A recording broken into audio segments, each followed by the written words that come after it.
નમસ્કાર દર્શક મિત્રો, હું છું દર્શના જોશી. તમે જોઈ રહ્યા છો લોક સામના ન્યૂઝ. જોઈએ આજના સમાચાર રાજકોટથી. અમારા રિપોર્ટર સોનલ વાળા સાથે. રાજકોટ નજીક આવેલા પવિત્ર ચોટીલા ખાતે પીઠવા ચેરિટેબલ ટ્રસ્ટ દ્વારા આગામી તારીખ 9 અને 10 મે 2026 દરમિયાન 2 દિવસીય ભવ્ય નવચંડી યજ્ઞ તેમજ વિવિધ સેવાકીય કાર્યક્રમોનું આયોજન કરવામાં આવ્યું છે.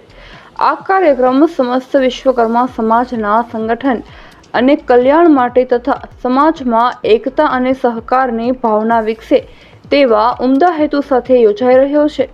ચામુંડા માતાજીની પાવન ભૂમિ ચોટીલા ખાતે યોજાનાર આ કાર્યક્રમમાં નવચંડી યજ્ઞ, મેડિકલ કેમ્પ, શૈક્ષણિક માર્ગદર્શન કેન્દ્ર, સન્માન સમારોહ અને સંતવાણી જેવા વિવિધ ધાર્મિક અને સામાજિક કાર્યક્રમોનું આયોજન કરવામાં આવ્યું છે. કાર્યક્રમની આગલી રાતે એટલે કે તારીખ 9 મેના રોજ ભવ્ય લોક ડાયરો યોજાશે, જેમાં લુહાર સમાજના જાણીતા કલાકારો દ્વારા સંતવાણી રજૂ કરવામાં આવશે. આ અવસર પર સમાજના સંતો, મહંતો તેમજ આગેવાનો મોટી સંખ્યામાં ઉપસ્થિત રહેશે. ગુજરાત ભાજપ પ્રદેશ પ્રમુખ જગદીશભાઈ વિશ્વકર્મા પણ ખાસ ઉપસ્થિત રહેશે.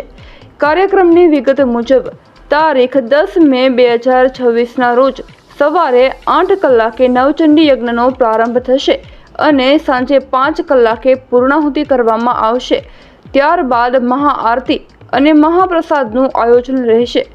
મેડિકલ કેમ્પ સવારે 9:30 કલાકથી સાંજે 5:30 કલાક સુધી, શૈક્ષણિક માર્ગદર્શન સવારે 9 થી સાંજે 5 સુધી અને સન્માન સમારોહ બપોરે 2 થી 4 સુધી યોજાશે. આ કાર્યક્રમમાં સમાજની તમામ સંસ્થાઓ, ધારાસભ્યો, સાધુ સંતો તથા સમાજજનોને આમંત્રણ પાઠવવામાં આવ્યું છે. પીઠવા ચેરિટેબલ ટ્રસ્ટ આ આયોજનમાં નિમિત્ત માત્ર બની સમગ્ર વિશ્વકર્મા પરિવારને એક મંચ પર લાવવા અને એકતા મજબૂત બનાવવા માટે પ્રયત્નશીલ છે. સમાજમાં કોઈપણ પ્રકારના ભેદભાવ વગર વિવિધ સેવાકીય પ્રવૃત્તિઓ દ્વારા ટ્રસ્ટ સતત કાર્યરત છે. ચોટીલા ધામ ખાતે યોજાનાર આ ભવ્ય કાર્યક્રમમાં ખાસ કરીને લુહાર સમાજને ઉપસ્થિત રહેવા આમંત્રણ પાઠવવામાં આવ્યું છે. ફરી મળીશું એક નવા સમાચાર સાથે. ત્યાં સુધી જોતા રહો લોક સામના ન્યૂઝ.